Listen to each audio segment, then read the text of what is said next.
مرحبا، رمضان كريم، وإن شاء الله ينعاد علينا وعليكم بالصحة والسلامة يا رب. وإن شاء الله تكون سنة خير على الجميع يا رب. وصفتنا اليوم البرياني على طريقتي، من أطيب الأكلات اللي أنا أعملها على طول. وراح نحضر بهارات البرياني هم بهذا الفيديو. أطيب بهارات برياني راح تجربوها. عندي هوني 600 غرام لحم مقطع بهذا الشكل، وإذا تريدون تستخدمون لحم مع العظم حسب رغبتكم أو حسب المتوفر عندكم. بدست على النار نضيف 3 معالق أكل زيت، ونضيف اللحم ونقلبه شوية ينحمس عدنا.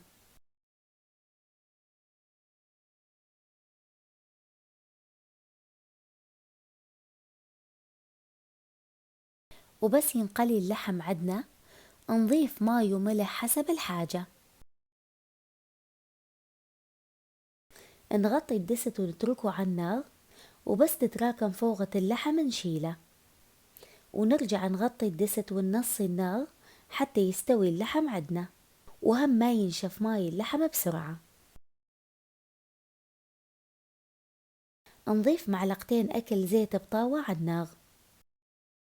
وعندي هوني فطر طازج كن غسلتونه وقطعتونه، ونضيف له رشة ملح ونقلبه شوية يتشوح عدنا، وبعدها نطفي النار. الفطر الطازج كثير أطيب من الفطر المعلب، بس إذا ما كان متوفر عندكم استخدموا فطر معلب. نقلب الفطر كم دقيقة بس يستوي عدنا نطفي النار. وعندي هوني بطاطاي ثغمتوها مكعبات ناعمة، راح أقليها بالزيت، وبنفس الوقت راح أسلق البازاليا والجزر. عندي هوني كوب ونص بازاليا وكوب ونص جزر مثغوم مكعبات ناعم.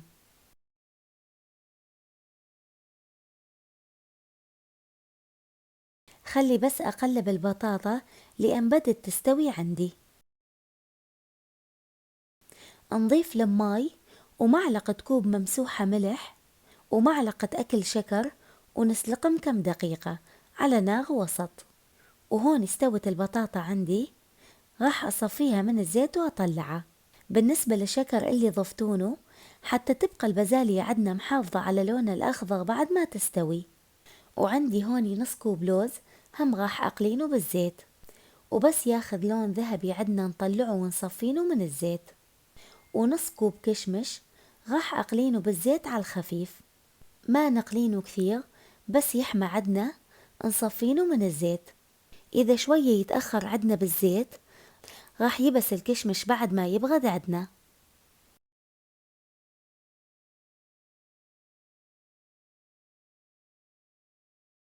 وبعد كم دقيقة نغشعهم، إذا كان استوى نطفي النار. وهون استوت عندي البازاليا والجزر، راح أصفيهم من الماي وأرجع أضيف لهم ماي بيغد من الحنفية حتى تبقى البازاليا خضراء وما يتغير لونه، هكذا نحافظ على لونه الأخضر. وهون يكون اللحم استوى عندي وماي اللحم ما نقص كثير لأن تركناه على نار ناصي. ماي اللحم نصفينه ونطبق بينه التمن.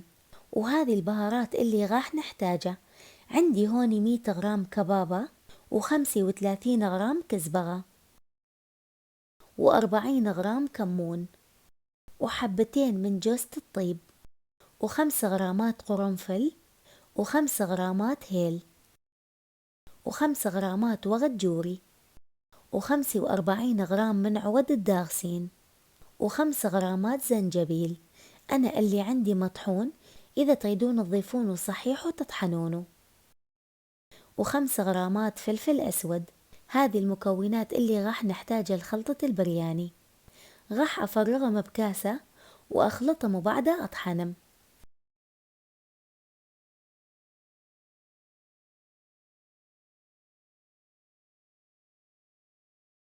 بس راح أكسر عود الدارسين حتى يسهل علينا طحنهم. هذه البهارات على طلب المتابعين اللي ساكنين خارج العراق، طلبوا مني خلطة بهارات البرياني لأن ما متوفرة عندهم.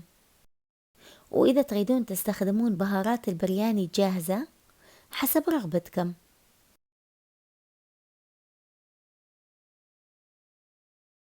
ريحة البهارات تجنن ملت المطبخ. وهذه كل كمية البهارات اللي طحنتوها، بس نخلطها شوية حتى تندمج عندنا البهارات مليح، وبعدها نعبيها بشوشة. أهم شي من نشيل البهارات نفرغها بكيس نايلون ونشده مليح، وبعدها نحطه بشوشة حتى ما تروح ريحة البهارات عندنا. أريدكم تجربون خلطة البهارات وتعطوني رأيكم بيها.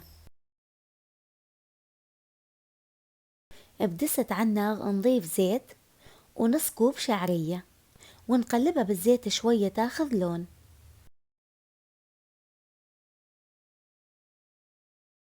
وبعدها نضيف 3 أكواب ونص تمن مغسول ومنقوع بماي دافي لمدة 45 دقيقة. نقلب التمن شوية وبعدها نضيف البهارات. عندي هوني معلقتين أكل مليانين من بهارات البرياني، البهارات اللي طحناها، ونص معلقة شاي هيل مطحون. أنا أحب أضيف شوية هيل على التمن، هم يعطي طعم طيب، وملح حسب الحاجة، ونقلبهم شوية مع التمن، وهم تبقى كمية البهارات اللي تضيفوها حسب كمية التمن.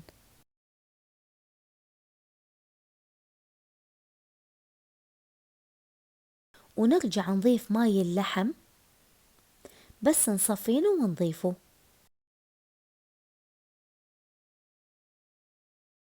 هون انطفى الكهرباء عندي، بس كان لازم أكمل الفيديو. وراح أضيف شوية من ماي المغلي، ما نكثر ماي لأن التمن نقعنانه فما يحتاج ماي كثير، يكون ارتفاع الماي عندنا بمستوى التمن. نغطي الدست ونتركه على النار إلى ما ينشف ماي التمن عندنا. وهوني بعد ما نشف ماي التمن عندي، يبقى بس أهدي التمن، وراح أضيف باقي المواد.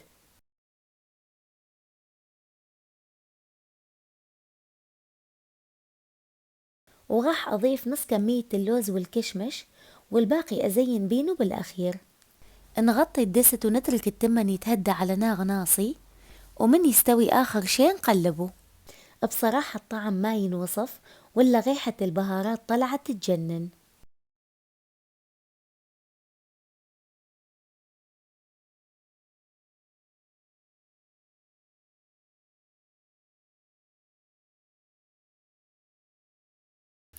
زلطة الشوندر تطلع حيل طيبة مع البرياني اللي عملناها بالفيديو السابق، فيديو المقبلات. راح أترك لكم رابط الوصفة بصندوق الوصف إذا تحبون تعملوها. وهذه كانت وصفتنا اليوم، برياني على طريقتي مع خلطة البهارات الحيل طيبة. أريدكم تجربون الطريقة وتكتبوا لي رأيكم بالتعليقات. وإذا عجبتكم الوصفة لا تنسون اللايك للفيديو ومشاركة الفيديو. وإذا كنتم جداد على القناة اشتركوا بالقناة وفعلوا جرس الإشعارات حتى يجيكم إشعار من أنزل فيديو جديد. والمقادير مكتوبة بصندوق الوصف. وألف عافية.